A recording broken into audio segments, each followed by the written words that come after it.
Bom dia, meus irmãos.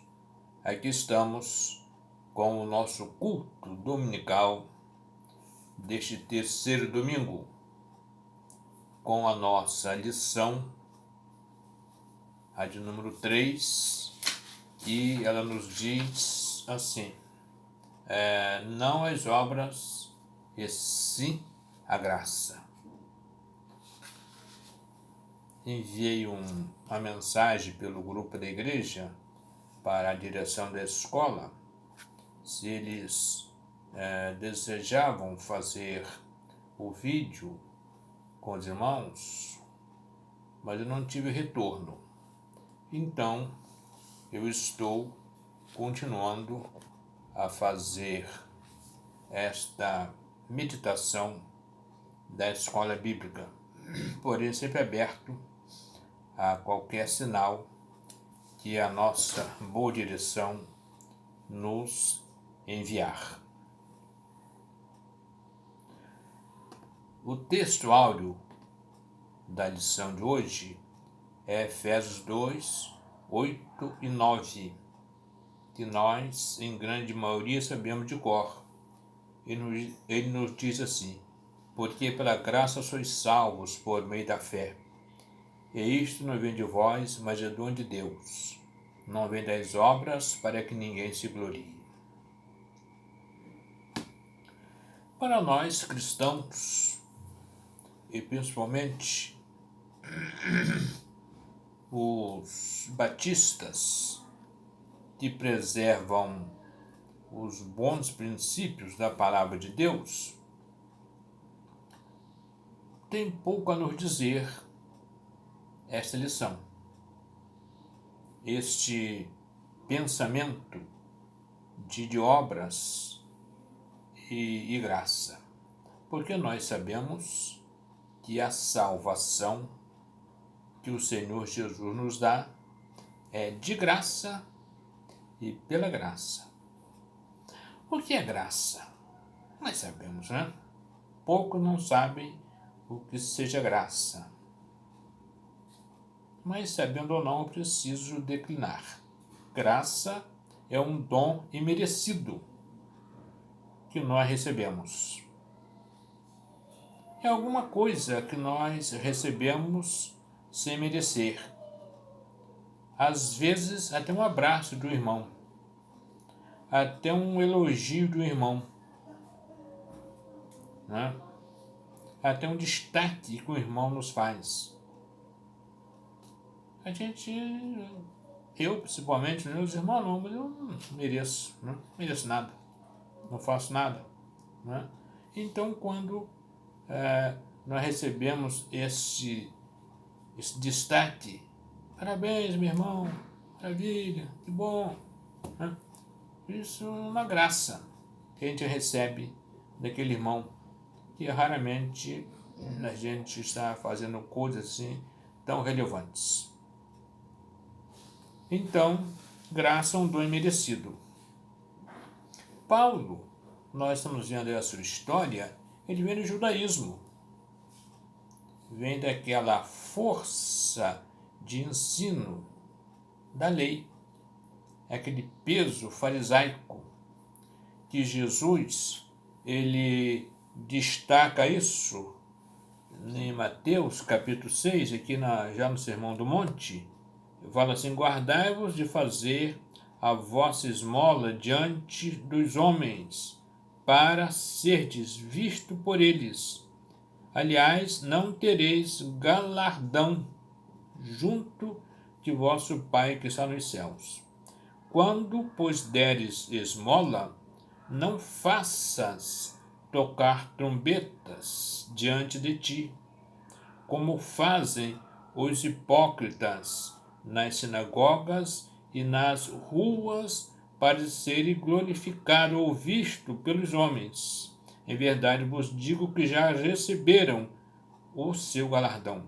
Mas quando tu deres esmola, não saiba a tua mão esquerda o que faz a tua direita, para que a tua esmola seja dada ocultamente, e teu Pai que vê em segredo te recompensará publicamente.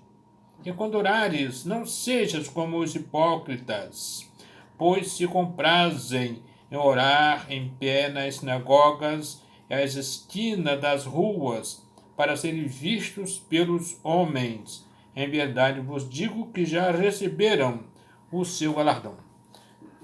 Jesus está aqui orientando a sua igreja, seus discípulos, com relação a essa prática farisaica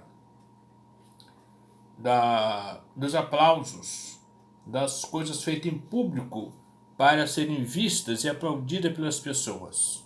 Isso aqui está dentro do contexto de obras.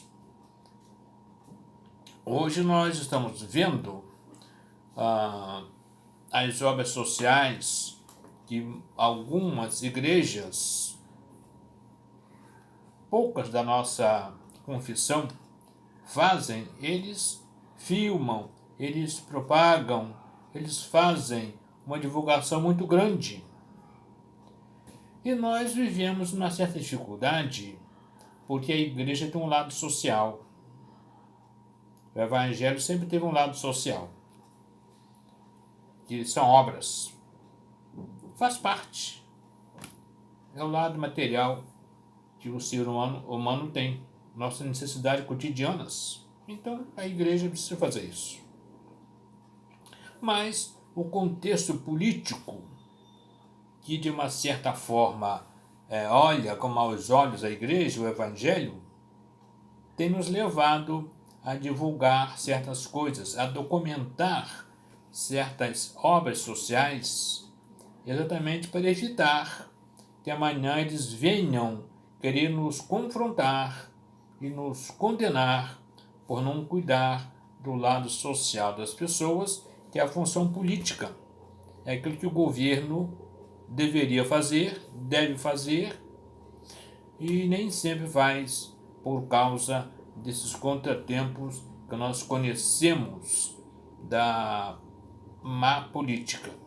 Mas a igreja, ela, ao fazer, às vezes documenta. Eu imagino que seja este o único motivo. A salvação é de graça, a salvação é pela graça. Tiago fala de fé e obras. Ele não fala da graça, fala da fé. A graça vem de Deus e a fé nasce de nós, do nosso coração, do nosso espírito. Obras e fé. Essas duas coisas são necessárias também. A obra, eu já disse, é o lado humano, o lado social do evangelho. Então, a minha fé em Deus deve também trabalhar na direção de ver a necessidade das pessoas, a dor das pessoas, e levar o nosso atendimento. É meio comparado, eu acho que podemos comparar bem com o anzol e a isca. A obra é como a isca, não é isso? Para atrair o peixe. Só que o anzol de Deus, ele não é um anzol letal. O anzol de Deus é para salvar o ser humano que está na lama do pecado.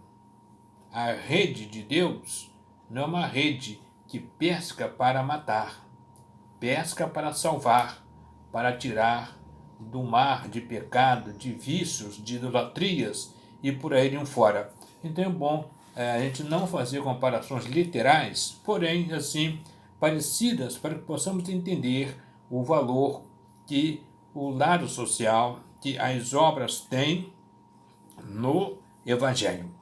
Paulo, ele faz este trabalho, ele fala esses acontecimentos, dessas duas coisas, desse binômio, porque ele está saindo daquele contexto judaico-farisaico.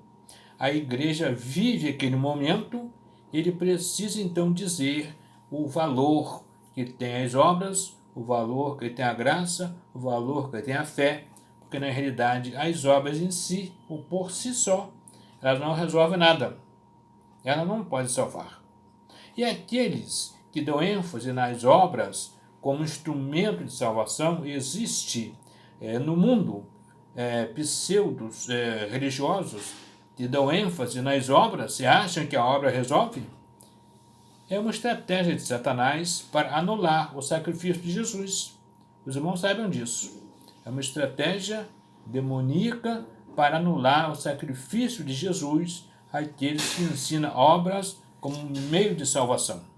Vamos então ficar com essas curtas ponderações, esperando que esta reflexão pequena ela possa servir para ajudar os nossos amados irmãos neste momento em que vivemos, com alguns precisando da nossa ajuda. É o momento da gente ir lá e desenvolver o lado social como braço da nossa fé e do Evangelho Salvador de Jesus Cristo, o nosso Senhor. Mais uma vez, irmã Leila, direção da escola, irmão Jorge, irmão Marcelo, esses irmãos valiosos, irmã Leila Maurício, Diácono, irmão Joaquim, os professores, obrigado por me confiar este privilégio de estar refletindo com os irmãos.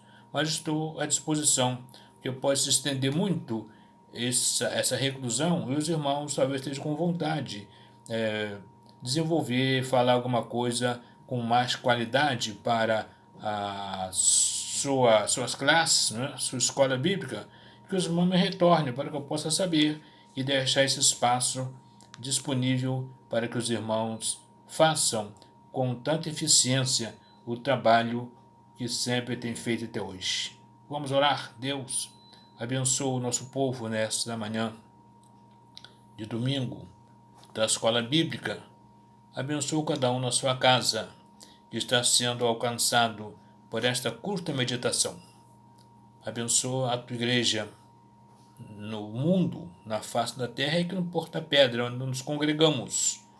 Abençoa o pastor Eli, sua família, e abençoa nossa escola de um modo especial, que está sendo alcançada nesta hora com esta reflexão da tua palavra. Nós oramos por Jesus Cristo. Amém. À noite voltaremos com mais uma reflexão, e todos os dias, manhã e noite, temos uma live, 9 horas da noite e 7 da manhã, orando pelo Brasil. Espero os irmãos lá. Que Deus abençoe. Um bom dia.